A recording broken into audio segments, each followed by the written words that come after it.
Karena kan seperti Ya. kita tahu itu kan batik itu kan banyak banget coraknya. Nah, itu kita lihat juga ada perbedaan dari batik Solo dan Jogja, terutama ya, itu kan latarnya latar gelap ya biasanya, dengan background warna gelap. Kemudian ada juga batik Pekalongan yang sering menggunakan warna cerah. Nah, ini apakah ada perbedaan sendiri, Bu, dari makna, mungkin warna, atau bagaimananya itu, Bu? Iya. Nah, tadi seperti yang Mbak Via tanyakan, antara Jogja dan Solo. Sebelum perjanjian Giyanti sebetulnya sama, ya, Jogja Solo. Tapi setelah perjanjian Giyanti di 1755, kan karena politik adu domba Belanda, itu ada perjanjian Giyanti yang dituangkan dalam Palian Negari. Palian Negari itu artinya dibagi dua ya, kerajaan Mataram yang ada waktu itu dibagi dua, menjadi Kasunanan Surakarta di bawah Mangkubumi yang menjadi Sultan Hamengkubuwono pertama, dan yang di Solo oleh HB2. Nah, sebelum ada perjanjian itu, sebelumnya HB2 itu pesen sama HB3, sama putranya. Bahasa Jawanya dulu ya. Mengko yen pamanmu jumeneng nata ana ing Ngayogyakarta Hadiningrat, kabeh ageman caosno. Nanti kalau pamannya itu maksudnya Mangkubumi, adiknya HB2, pamannya HB3. Semua pakaian kalau sampai Mangkubumi jadi raja di Yogyakarta, berikan, semua berikan. Nanging ingkang awujud pusaka dibagi loro. Tapi yang berwujud pusaka, keris, tombak, glodok itu kotak pusaka, joli itu tanduk dibagi dua. Nah, kejadian ada perjanjian Giyanti, PB2 sudah mangkat dan digantikan oleh putranya Pakubuwono III. Bagi dua, semua baju kan dibawa ke Jogja, bajunya gaya Mataraman. Ya, jadi yang masih motifnya itu gede-gede dan putih, bledak namanya. Kosong, Solo kan kosong. Solo kosong.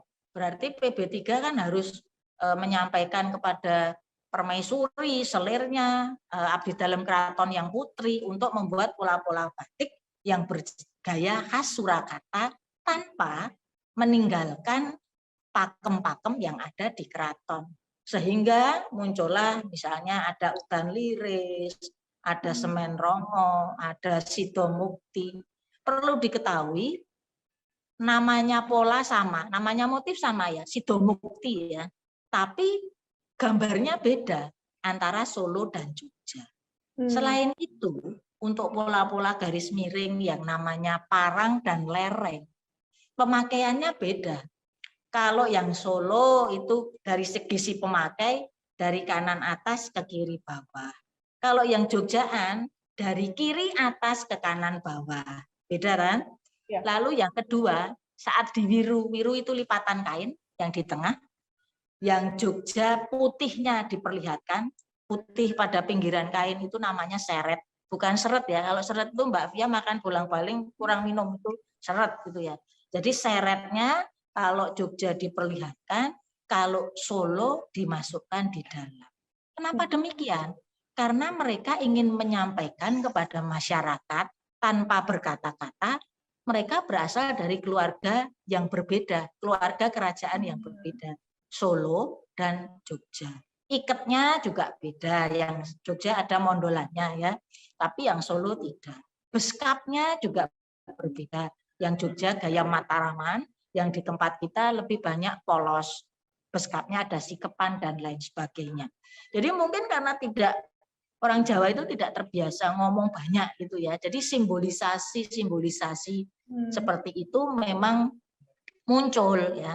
Lalu kita ke pesisiran, jangan lupa pesisir itu pengaruhnya yang dari luar banyak sekali. Di ruangan kami di Museum Batik Danarhadi itu ada batik pengaruh India. Ada batik pengaruh Tionghoa, ada batik pengaruh Eropa, Belanda. Kemudian ada batik Jawa Hokokai, karena kita dijajah Jepang 3,5 tahun. Makanya yang di daerah pesisir colorful. Jadi contohnya, ada batik pengaruh India. Jadi pedagang Gujarat ini kayak pelajaran sejarah ya jadinya. Ya. Mbak Pia jadi ingat guru sejarahnya ya. Jadi misalnya pedagang Gujarat datang ke Indonesia kurang lebih abad 13, 14 gitu. Mereka membawa kain yang namanya patola. Kalau bahasa Jawanya cinde. Nah, patola ini prosesnya tenun. Tenun double ikat. Jadi kalau kayak TTS itu menurun sama mendatar gitu loh. Gampangnya itu. Sebagian besar tenun itu hanya single ikat. Tidak menurun, tidak mendatar. Setelah itu dibawa ke Indonesia, masuknya kan mesti dari pelabuhan, dari pinggir. Karena barangnya mahal, tapi datangnya sedikit-sedikit, lalu pengusaha Tionghoa, pengusaha Arab di Pekalongan meniru polanya saja, motifnya saja, ditiru motifnya saja, menggunakan teknik batik. Di Pekalongan disebut jelamprang. Di keraton juga kepingin, tapi gengsi kalau warnanya sama. Lalu ditiru warnanya coklat, namanya nite.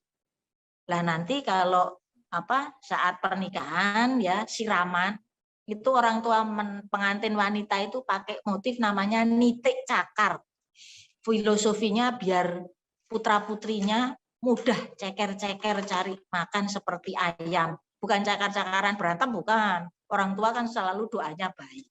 Makanya di daerah pesisir dia akan lebih colorful karena pengaruh budaya luarnya lebih kenceng. Sedangkan yang di keraton warnanya kan coklat tua, biru tua, krem kalau Solo. Kalau Jogja coklat tua, biru tua, putih. Itu selain karena tren warna pedalaman, juga pengaruh Hindu Jawa.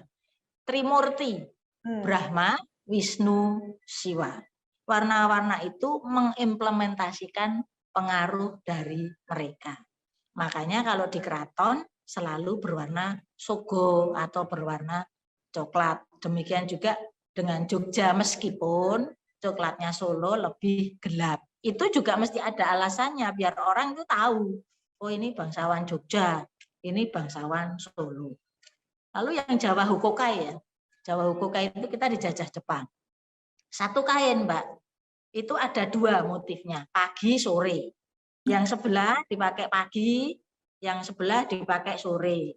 Itu kayak anak kos-kosan kalau lagi uangnya belum nyampe kirimannya ya, jadi pagi sore. Jadi waktu itu saat penjajahan Jepang terjadi kelangkaan pola, kelangkaan kain, kelangkaan kainnya langka. Jadi kain mori, bahasa Jawanya mori, kalau saya bilang mori konteksnya jangan selalu jenazah ya Mbak. Ya. Mori itu bahasa Jawanya kain putih itu mori, langka. Sehingga pengusaha Tionghoa di Pekalongan memutar otak gimana caranya supaya tidak bangkrut. Lalu satu kain mereka bikin dua pola. Sehingga si pembeli, misalnya katakanlah tadinya beli Rp1.000 dapat satu pola, ini beri Rp1.000 dapat dua pola. Lalu dipakai pagi dan sore. Kemudian ragam hiasnya warnanya bagaimana? Ya terpengaruh budaya Jepang dong karena dijajah Jepang. Jadi misalnya ada bunga sakura, ada bunga krisan. Warnanya yang disukai oleh bangsa Jepang ya hijau, kemudian misalnya kuning seperti itu. Bukan warna yang disukai oleh orang Indonesia karena kita dijajah Jepang. Nama Jawa Hukokai sendiri maksudnya adalah perkumpulan di area Jawa. Jadi waktu itu bangsa Jepang meminta pengrajin-pengrajin Tionghoa itu buat kain lalu diberikan kepada bangsa Indonesia yang dianggap berjasa kepada Jepang.